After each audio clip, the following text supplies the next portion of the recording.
My name is Adam, and throughout my life I meet many interesting people, and I thought, wouldn't it be good to find out a little bit more about each of them and to share it with the world?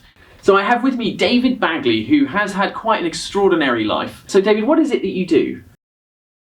Well, I qualified as a doctor originally, but I've done a few other things other than that. But essentially I qualified as a doctor. I'm still working as a doctor. And where's that on? I'm working at the moment as a general practitioner, but I've worked in various other specialities over the years and in various other places. So. Okay, so because what I found really fascinating was that you have lived on numerous islands, right?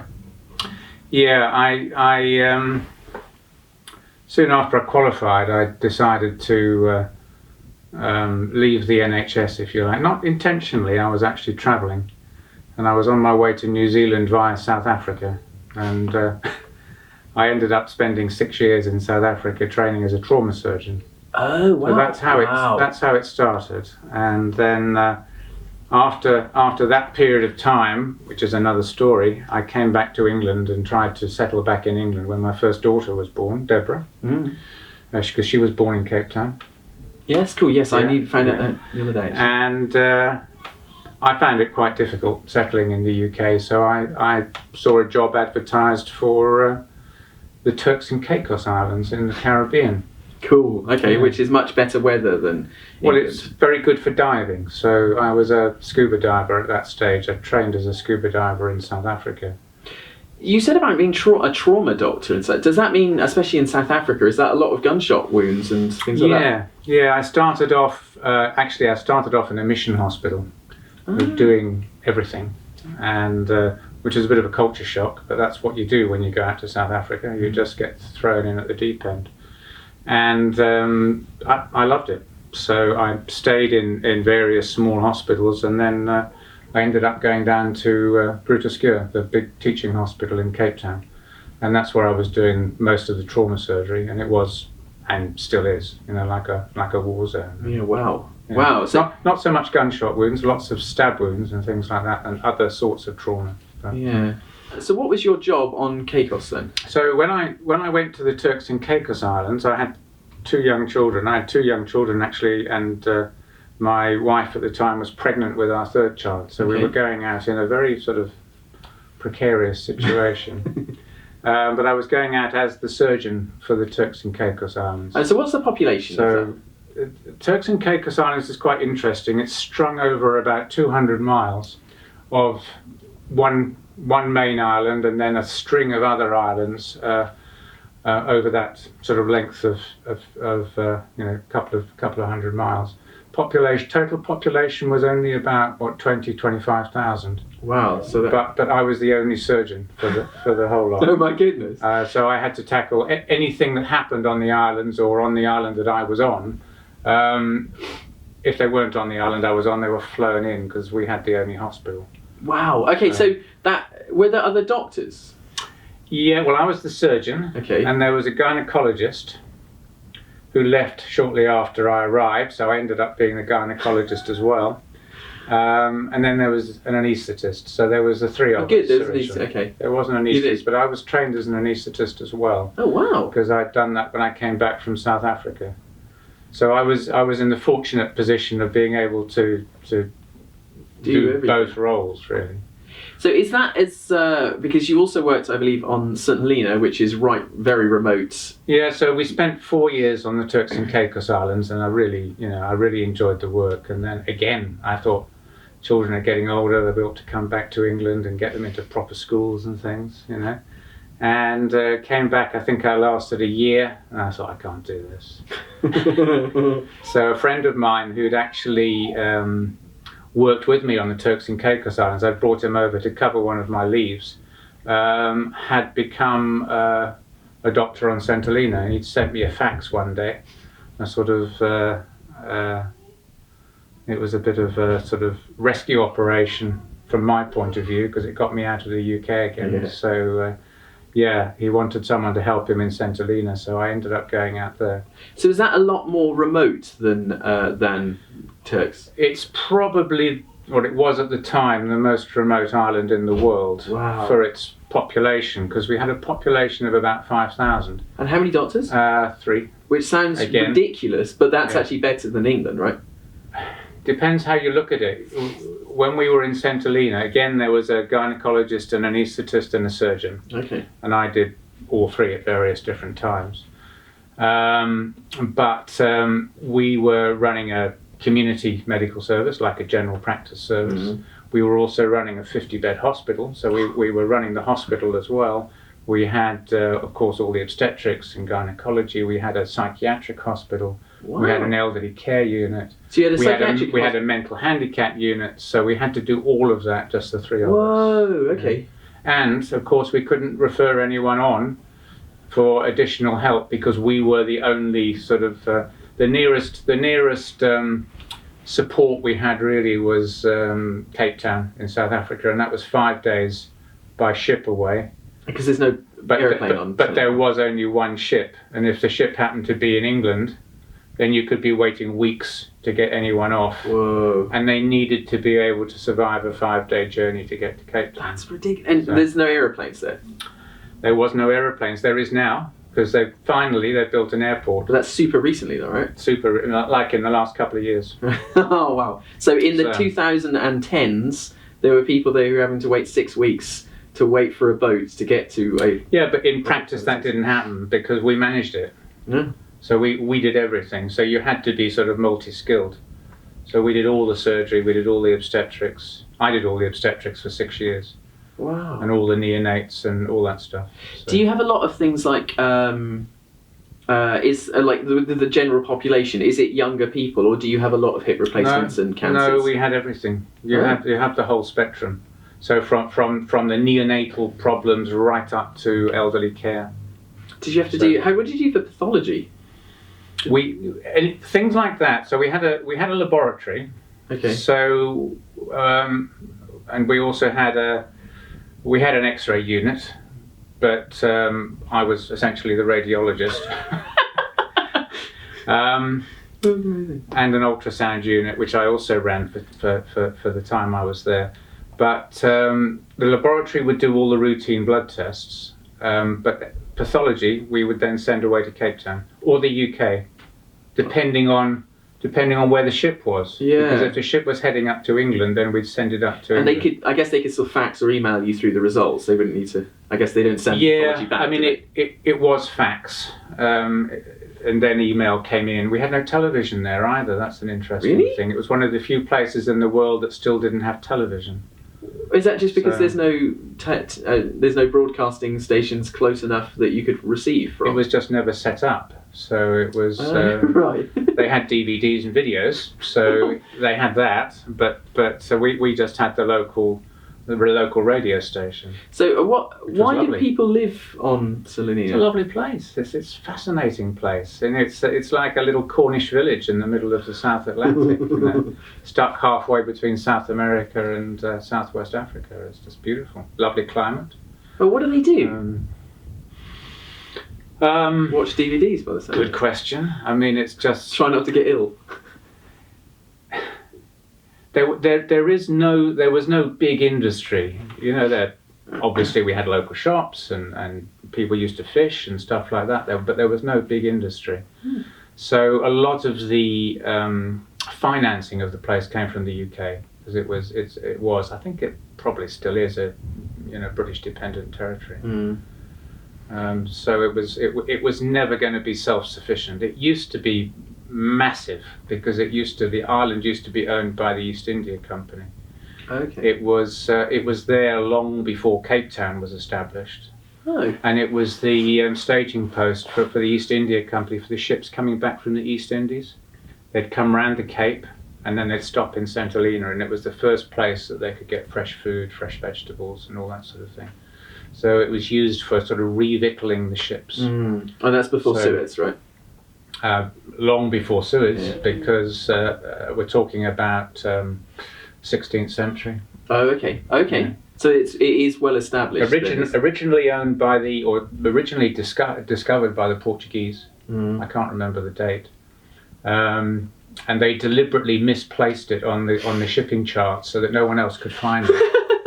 And then the British found it by accident, and then there was a bit of a fight, and then the English took over.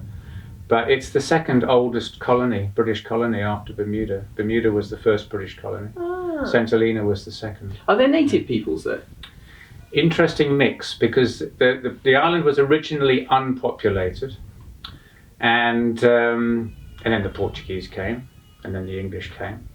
But it was also, as I mentioned, it was a staging post from the East Indies, so you've got a bit of a East, sort of Indonesian, Polynesian, Pacific island, that sort of input from that era. And then the British, when Napoleon, because Napoleon was exiled there at the end of his life. Very important facts there. They fortified the island to stop anyone getting to him, and they also fortified Ascension Island, which was the nearest other island, which was about 1,000 miles away, also owned by the British. But they brought in Chinese labourers to build the fortifications. Oh, so it's really multi... So you've got this Pacific Island sort of influx, you've got Chinese. It was also a place where slaves were freed after the abolition of the slave trade. So you've got an African input. And it was also a prisoner of war camp for the South African Boers after the Boer War.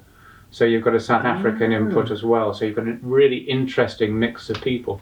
So so I arrived in Ascension Island, and I was met by the police sergeant, and he said, I thought you were a St Helena Islander. And I said, no, I'm English. He said, but your name is St Helenian. I said, really? And when we looked in the baptismal book, which goes back 500 years, because they keep all the records on St Helena in the castle, in the main town, Jamestown, there's a castle there. All the fortifications are still there, all the way around the island. And first page, William and Mary Bagley delivered their first child, and it's a sort of record of baptism. Are they related to you? Well, we haven't been able to work that out. However, obviously the name Bagley is an interesting connection, but one of the other, and there's only a limited number of St Helenian surnames, as you can imagine, because it's a sort of fairly close community. Another surname that's there is Stroud, and both of those names appear in our family. So my grandmother was a Stroud. So maybe you have it sort of makes you wonder whether there's a link. Some cosmic draw to the island. Yeah. Do you? If you're at the wrong time, you have to. If you've just missed the boat, living somewhere like that, you've then got to wait. What is it? 6 weeks? Did you say? It depends. So it could be 2 weeks if it's gone down to Cape Town and come back. It could be a week if it's gone to Ascension Island and come back, or it could be up to 6 weeks if it's gone up to England. And then you'd have, I remember one Christmas when the ship broke down.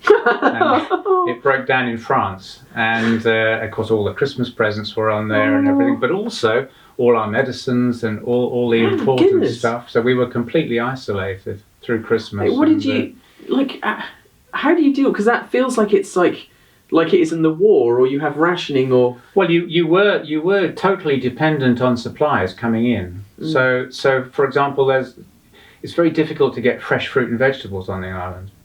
So they're all brought up from Cape Town.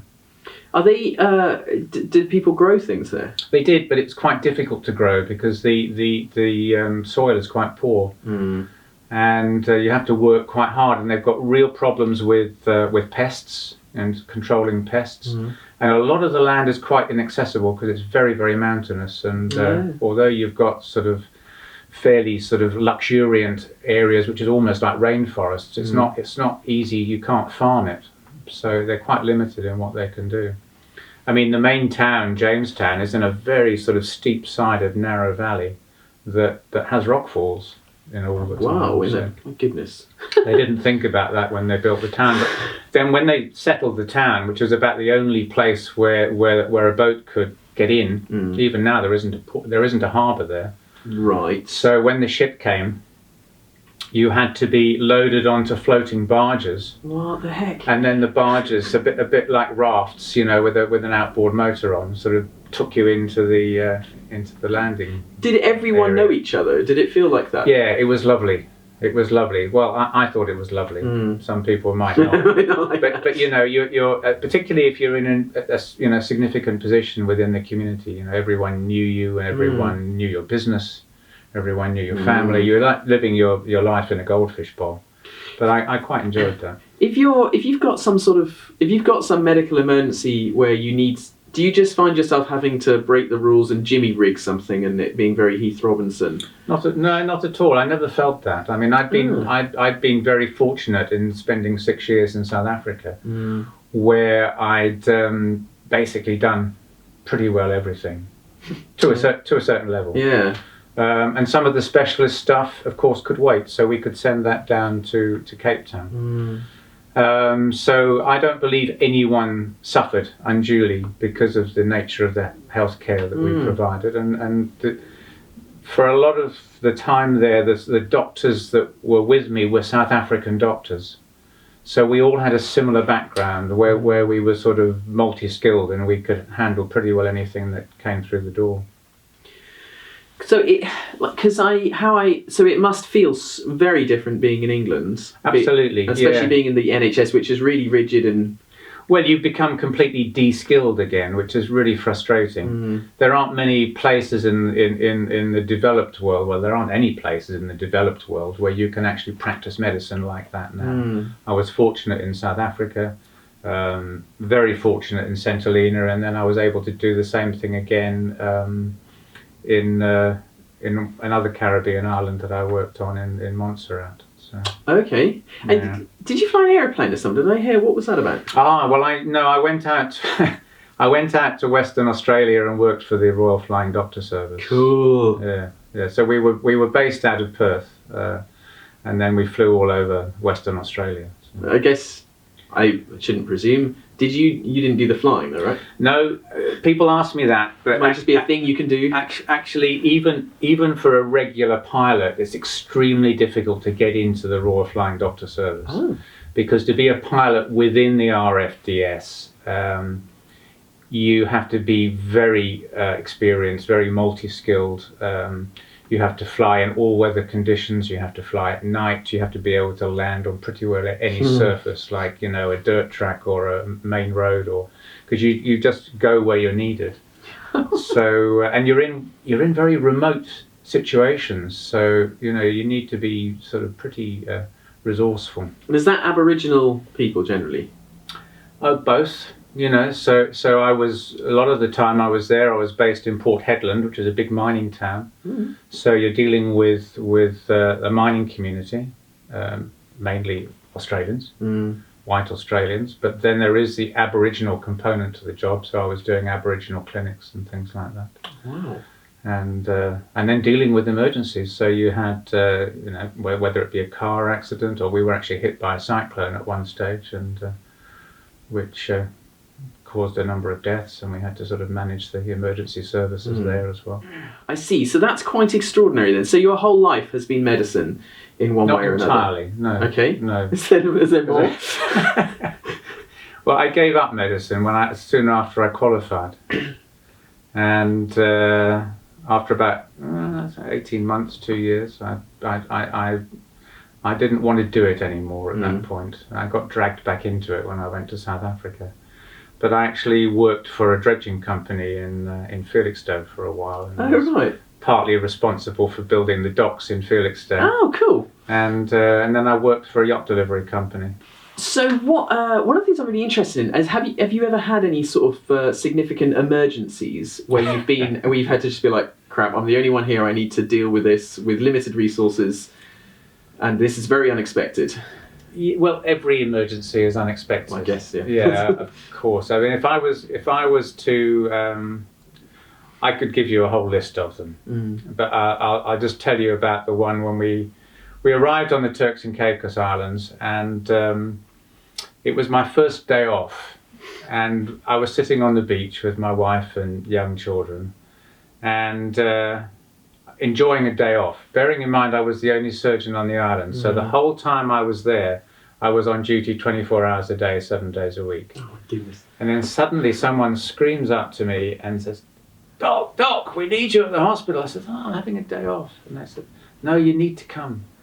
And so I get to the hospital, and there's this guy who's an expatriate engineer on the island, and he'd been sitting on a back of one of the power boats. You know, they were on a sort of boating trip, and he had somebody was pointing out some dolphins that were sort of near the boat, and he said, "Oh, fantastic!" He said, "I think I'll take a closer look," and he just backed off the boat with his snorkel, and he was caught by the propeller and it went.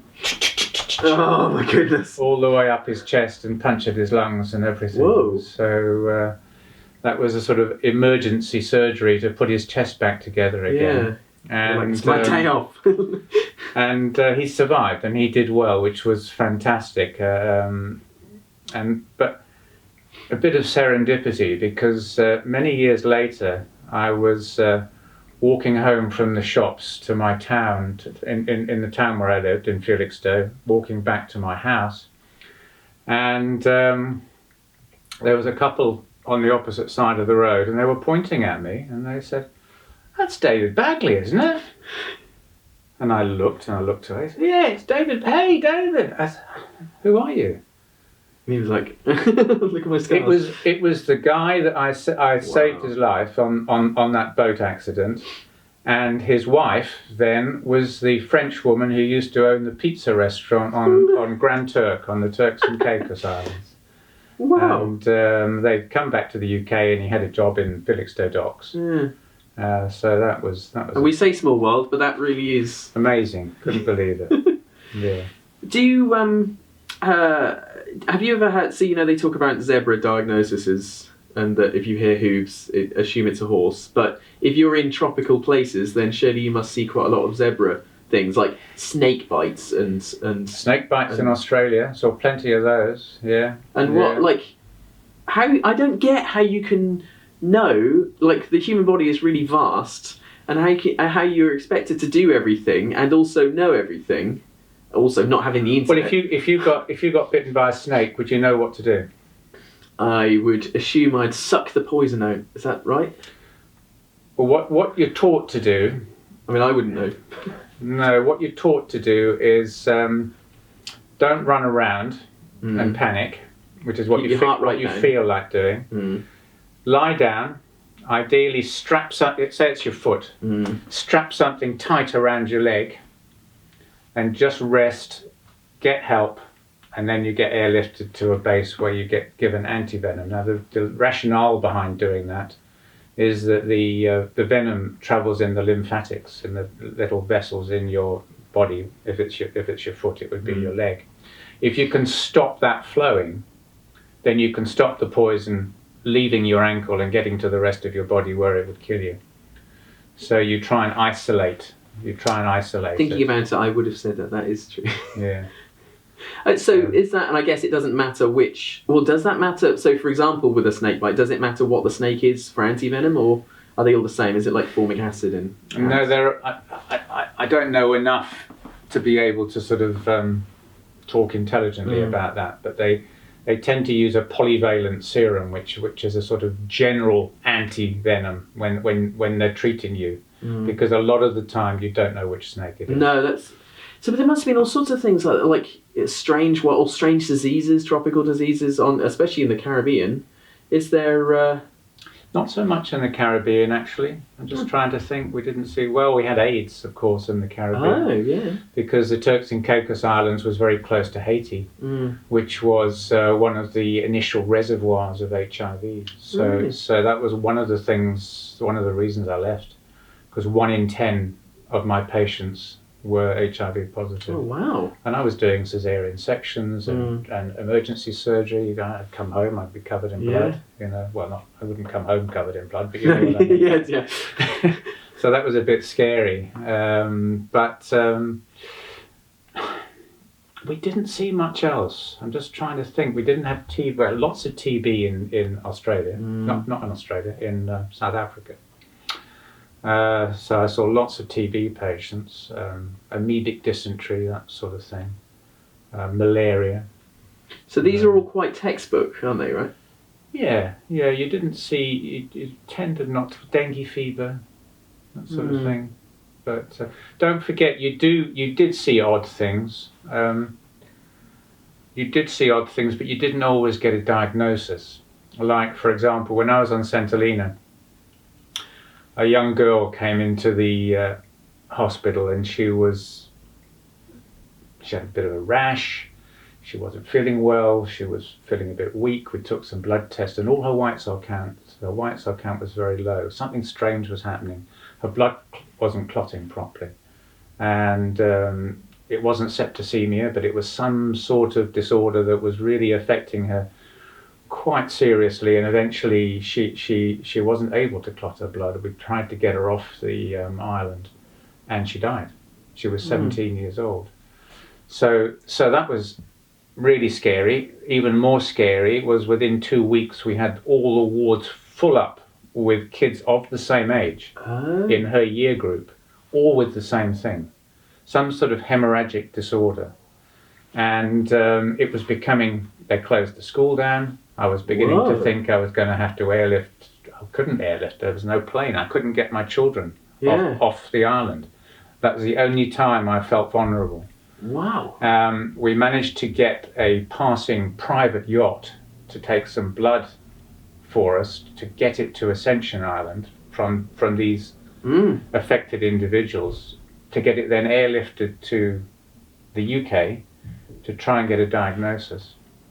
We never got one. Really? We never found out what it was. Wow. Did they get better? Did they all? Everyone else got better, except that first girl who died.